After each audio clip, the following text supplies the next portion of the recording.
कहीं कहा था और किसी ने कहा क्या रुद्राक्ष सुनता है क्या? इसके कर्ण, इसके क्या कान होते हैं?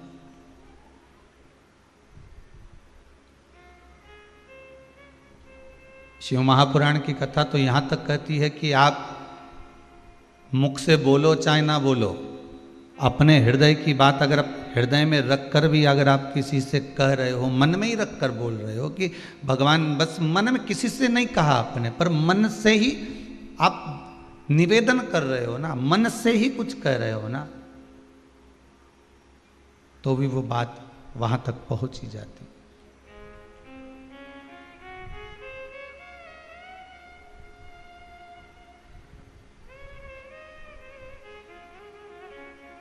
एक एक कंकर में शंकर है।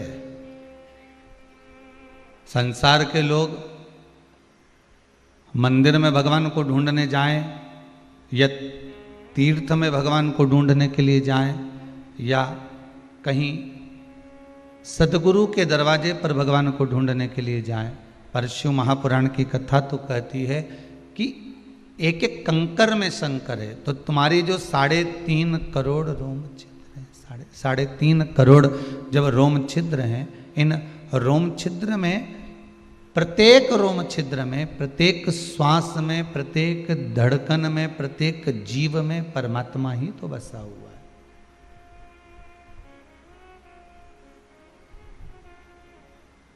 उसके भीतर कोई दूसरा है ही नहीं। उसके भीतर अगर है तो केवल एक शिव तत्व ही तो है।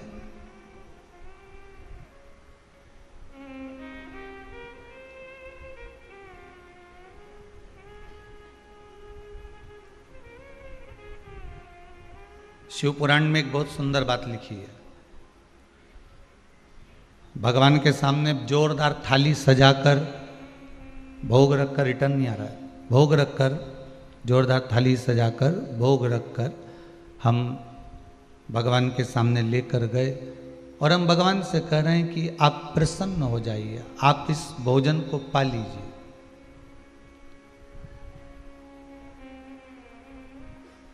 और हम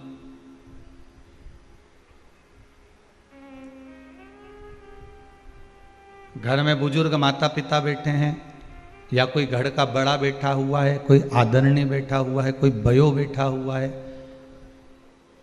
उसको अपमान से भोजन दे रहा है। केवल रोटी सब्जी रख कर दे दी। तो एक सत्य विषय आपके भीतर होना चाहिए, एक सत्य बात आपके भीतर होना चाहिए कि घर के व्यक्ति को आप अपमान से अगर भोजन दे रहे हो, घर के व्यक्ति को आप सम्मान से भोजन नहीं दे रहे हो, अपमान के तरीके से भोजन दे रहे हो और फिर भगवान को जाकर रिझा रहे हो, तो क्या भगवान रिझेगा?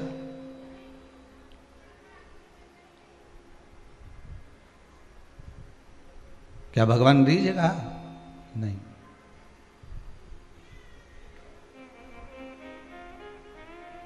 एक वो भजन की एक लाइन स्मरण करेंगे। कभी प्यासे को पानी पिलाया नहीं,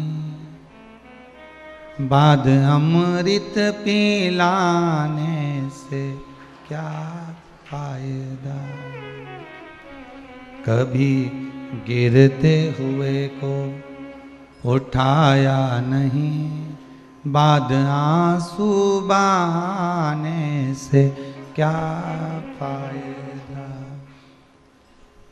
अगर हमने किसी का सम्मान नहीं करा, आदर नहीं करा, सत्कार नहीं करा, किसी को सम्मान के शब्द ही नहीं बोले, आदर का कुछ भाव ही नहीं रखा, और मंदिर में जाकर हम भगवान को भोग भी लगा लें, भगवान का श्रृंगार भी कर दें, आरती भी कर दें, पूजन भी कर दें, वंदना भी कर दें, स्मरण भी कर दें, तो भगवान उसको स्वीकार नहीं करता।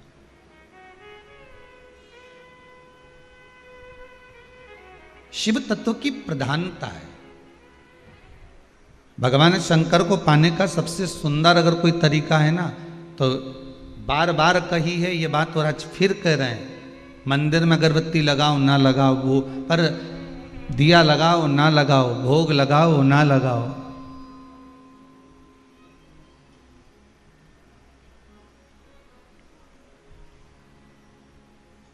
माला चढ़ाओ ना चढ़ाओ, पर शिव पुराण कहती है कि कोई अगर भूखा है और किसी को अगर किसी चीज की जरूरत है तो शिव कथा कह रही है कि सबसे पहला काम वही होना चाहिए, उस परमात्मा को वो प्रदान।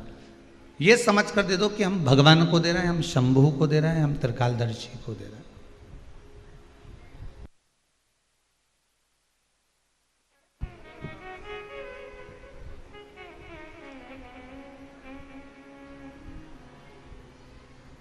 हम अगर किसी का सम्मान कर रहे हैं, हम किसी का आदर कर रहे हैं, हम किसी का सत्कार कर रहे हैं,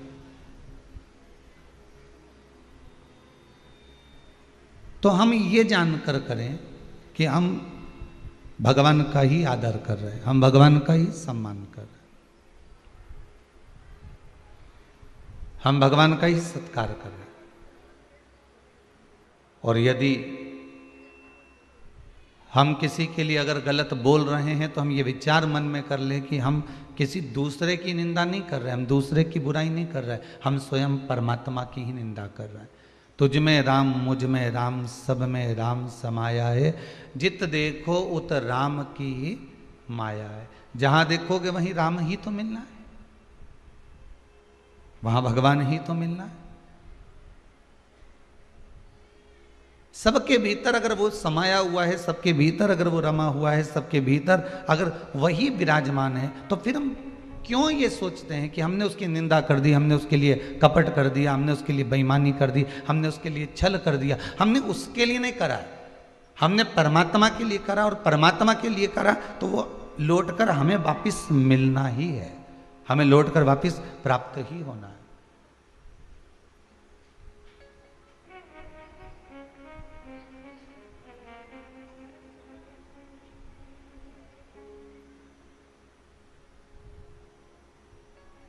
जैसा बीज बोओगे वैसा फल पाओगे। बमूल का लगाया है तो उसमें आम नहीं लगने वाला, और आम का लगाया है तो उसमें बबूल नहीं लगेगा।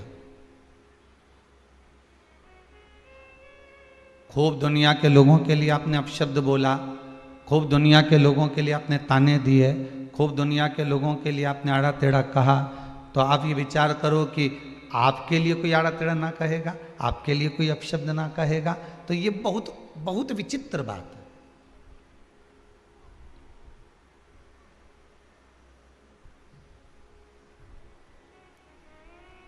एक बात बहुत सुंदर लिखी थी कहीं पर कि कोई व्यक्ति किसी की आकर निंदा आपको कर रहा है, कोई व्यक्ति किसी की आके निंदा आपको कर रहा है, तो ये विश्वास मानकर चलना कि आपकी भी निंदा वो कहीं ना कहीं कर रहा है, ये पक्का।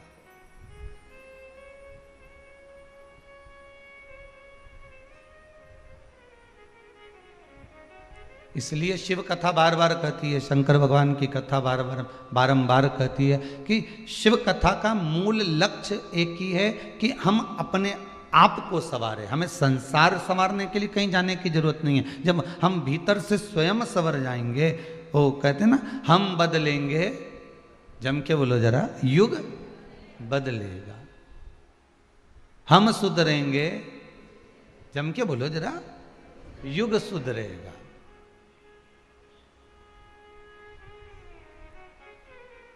कब सुधरोगे?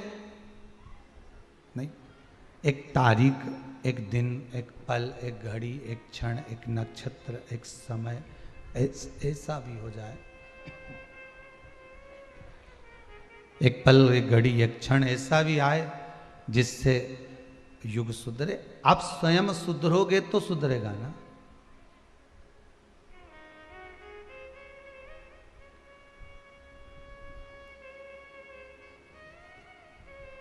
आज सुबह कोई माता जी कह रही थी, गुरुदेव कोई ऐसा रुद्राक्ष है क्या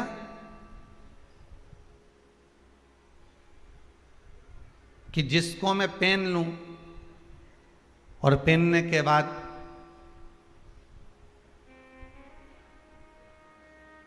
मैं जिससे चाहूं, मेरी बड़ी बहू हो, छोटी बहू हो, जमाई हो, मैं जिससे चाहूं जो काम निकाल लूं। ऐसा कोई रुद्राक्ष है क्या? तो हमने कहा है, वो है। कितने का मिलेगा? तो हमने कहा फ्री, तुम्हारे लिए बिल्कुल फ्री। तो कहा वो रुद्राक्ष कौन सा है? तो हमने कहा तुम्हारी जिभ्या। इससे जोरदार कोई रुद्राक्ष नहीं होगा। अरे प्रेम की वाणी तो बोलो, स्नेह की वाणी तो बोलो, बहू भी तुम्हारी हो जाएगी और सास भी तुम्हारी हो जाएगी। इससे जोरदार कोई रुद्राक्ष होगा क्या?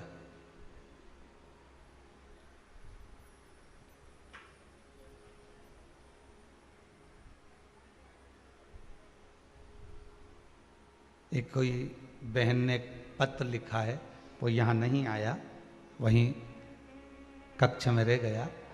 तो उसमें लिखा था उन्होंने कि गुरुदेव, मेरी सास मेरे पति पे आए दिन कहीं डोरा डोरी करवाती रहती है, टोना टन्ना कराती रहती है, कुछ ना कुछ बेल भभूति लाती रहती है। मैं तो दुखी हो गई, हम दोनों को तोड़ दिया, हम दोनों में विवाद करवा दिया। तो हमने उस पत्र को पढ़ा। पत्र को पढ़ने के बाद उसने कहा था जवाब दे देना आप व्यासपीठ से। तो दे रहा हूं, आप जहां भी बैठी हो सुन लेना कि दो चार डोरे इसमें के कहीं मिलते हो तो हमको भी ला देना।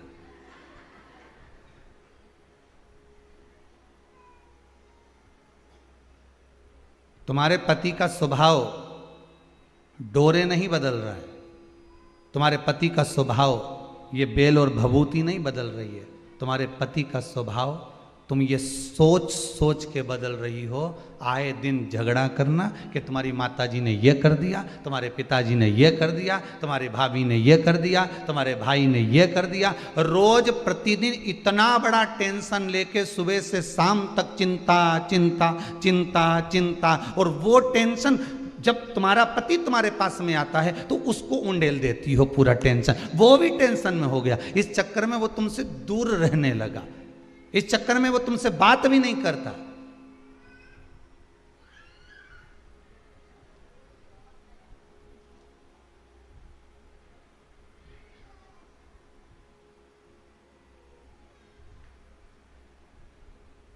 अरे एक कथा बहुत सुंदर है। एक स्त्री एक संत के पास पहुंची, प्रणाम करा, गुरुदेव मैं बड़ी दुखी हूं। क्या दुख है तुमको? मेरा पति बिल्कुल मेरी नहीं सुनता, कोई उपाय बता दीजिए। संत ने कहा एक उपाय है, पर उसमें थोड़ी मेहनत तुम्हारी लगेगी। क्या मेहनत करना पड़ेगी बताओ? मेहनत केवल इतनी सी है कि शेर की मूंछ का जो बाल होता है ना, वो चाहिए। उसको लाकर तुम मुझे दोगी, मैं उसको जलाकर उसकी भस्म बनाऊंगा और भस्म बना के मैं उसको तैयार करके तेरे को दे दूंगा। तो तेरे पति के तिलक लगा देना, फिर तू जैसी कहेगी तेरा पति वैसा करेगा। बस इतनी। हाँ, शेर कहाँ मिलेगा? तो कि जंगल में। अब ये जंगल में चली गई, सोचो जरा। और जंगल में जाकर शेर को ढूंढ रही थी। अब एक जगह पे शेर मिल भी गया इसको। अब इसके मन में आया, मैं गई शेर के पास और निपटा गया मुझे ही। तो अब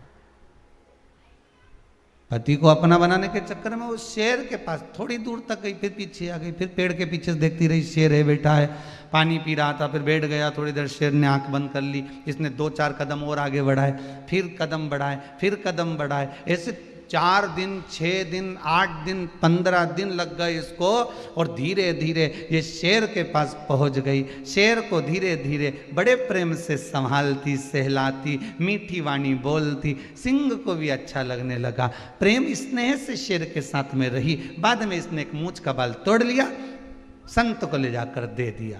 संत को कहा गुरुदेव ये बाल लीजिए, आप ऐसी भस्म बना दो जिससे मेरा पति अच्छा हो जाए। तो इतने में संत ने उसके चरण पकड़ लिए। जब तुम मीठी वाणी बोलकर शेर को अपना बना सकती है तो पति क्या लगता है?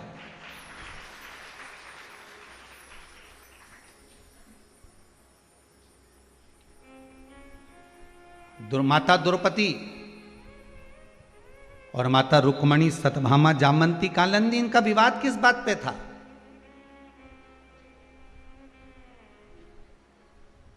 भाभी और ननंद का विवाद किस बात पे होता है?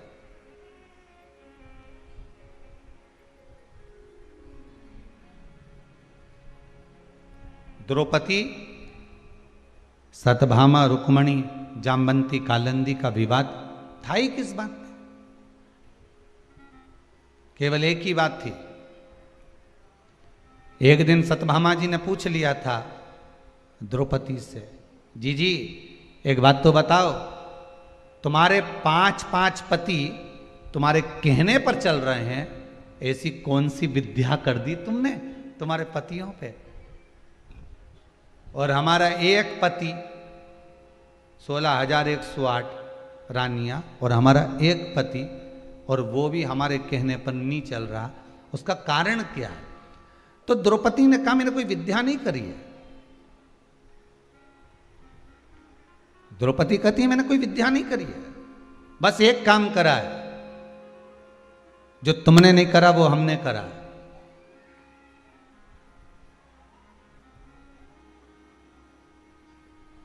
मेरी सास मेरे साथ में रहती थी, पहले वो भोजन करती थी फिर मैं करती थी। मेरे सास के वस्त्र मैं धोती, मेरे सास के चरण में दबाती, पूरे परिवार के लिए भोजन में बनाती, सबका आदर करती, सबका सम्मान करती, सबका सत्कार करती, सबका मान देती, सबका सम्मान देती, सब कुछ मैं ही करती। और मेरे पतियों ने देख लिया कि जब ये हमारी माता का आदर कर रही है तो हमको इसका आदर करना चाहिए, इसलिए मेरे पति 5 की 5 मेरा आदर करते। और एक आपने क्या करा है? एक बार देवकी और वसुदेव आपकी द्वारका में आ गए। देवकी और वसुदेव आपकी द्वारका में आ गए, और देवकी और वसुदेव जब द्वारका में आए और भगवान कृष्ण ने, देवकी और वसुदेव जब द्वारका में आए और भगवान कृष्ण स्वयं कह रहे हैं कि आज मेरे पिता आ रहे हैं, आज मेरी माता आ रही है। क्या चाहिए था आपको? कि कोई भी एक बहू अपना कमरा, अपना कक्ष खाली कर कर दे देती और कह देती कि यह कक्ष खाली कर दिया है, माता पिता इसमें विश्राम करेंगे, माता पिता इसमें सोएंगे, आराम करेंगे, माता पिता को आदर मिलता, सम्मान मिलता। पर हुआ क्या? 16,108 रानियां अपने अपने कक्ष में जाकर विश्राम कर ली, और देवकी और वसुदेव हॉल के अंदर जाकर विश्राम करें।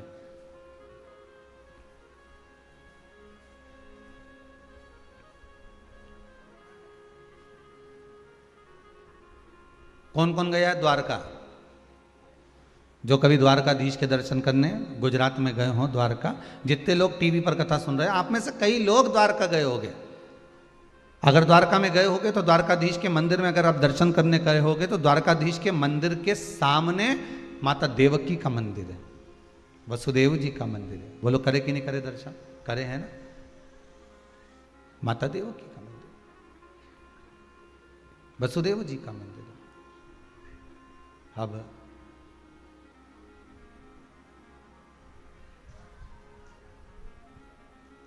किसी कक्ष में अगर मेरी माता देवकी, वसुदेव जी अगर आराम करते होते तो यहां हॉल में नहीं मिलते, पर सामने द्वारकाधीश के ठीक सामने, मेरे द्वारकानाथ के सामने माता है देवकी।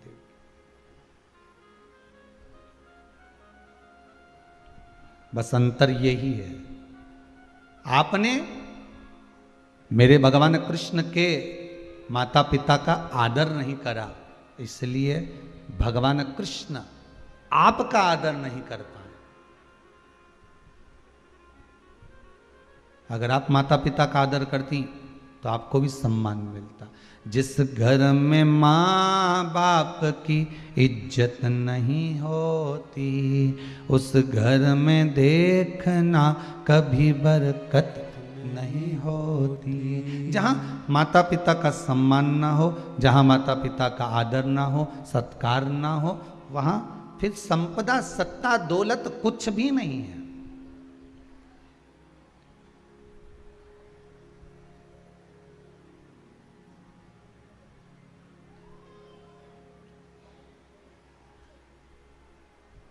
उसकी महत्वता ही नहीं है। कोई ऐसा रुद्राक्ष हो महाराज जिससे मेरी बहू मेरी हो जाए, कोई बेल भभूति या ये सब चीज से घर परिवार कभी नहीं टूटता।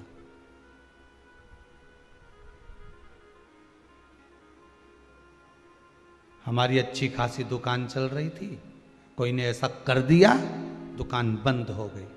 तो इतने बड़े बड़े सेठ मुंबई में बैठे हैं, इतना बड़ा बड़ा फैक्ट्रियां चल रही हैं, कहीं का ऐसा नहीं कर दे कि उनके ऊपर कर देना, वो नीचे आ जाए तो ऊपर पहुंच जाए। अगर होता तो इनसे भी तो जलने वाले, इनसे भी तो ईर्ष्या रखने वाले ढेर होंगे, पर तुमसे ईर्ष्या रखने वाले कहां से आ गए?